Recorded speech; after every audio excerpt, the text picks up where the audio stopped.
సాయంత్రం పూట అమ్మ ఆకలేస్తుందని చెప్పి పిల్లలు అడిగితే ఇంట్లో బ్రెడ్ ఉండే అనమాట. బ్రెడ్ ఆమ్లెట్ అన్నా చేద్దామని చెప్పేసి బ్రెడ్ ఆమ్లెట్ చేస్తున్నా. ఫస్ట్ బ్రెడ్ని మంచిగా పెంక మీద ఒక 1 సెకండ్ అట్లా కాల్చుకోవాలి. 2 వైపులా కాల్చుకున్న తర్వాత గుడ్డులో మంచిగా ఉప్పు, కారం, పసుపు, గరం మసాలా, ధనియాల పొడి వేసి బాగా బీట్ చేసుకొని ఒక ప్లేట్లో పోసుకొని ఈ బ్రెడ్ను మంచిగా దాంట్లో ముంచి పెంక మీద మంచిగా కాల్చుకోవాలి 2 సైడ్ల నూనె వేసి.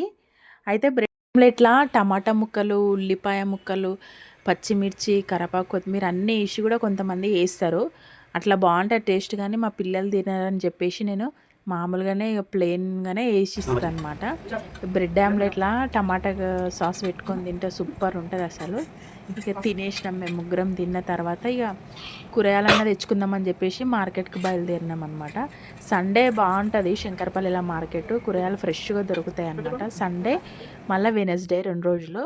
కాకపోతే ఏందో నిన్న అసలు కూరగాయలు అంత మంచిగానే అనిపించలేవు నాకైతే. అంతంత మాత్రమే ఉన్నది మార్కెట్ డల్గా. ఫ్రెష్గా ఏమంత మంచిగా అనిపించలే. ఆకుకూరలు కూడా ఎక్కువ దొరకలేవు నాకు. ఇంటికి వచ్చిన తర్వాత అన్నిటినీ సర్దుకొని ఫ్రిడ్జ్లో పెట్టుకునేసరికి టైం బాగానే పట్టింది నాకు. కూరగాయలను ఇట్లా సర్దడం అంటే నాకు బాగా చిరాకేస్తుంది. మీరు ఇంతేనా?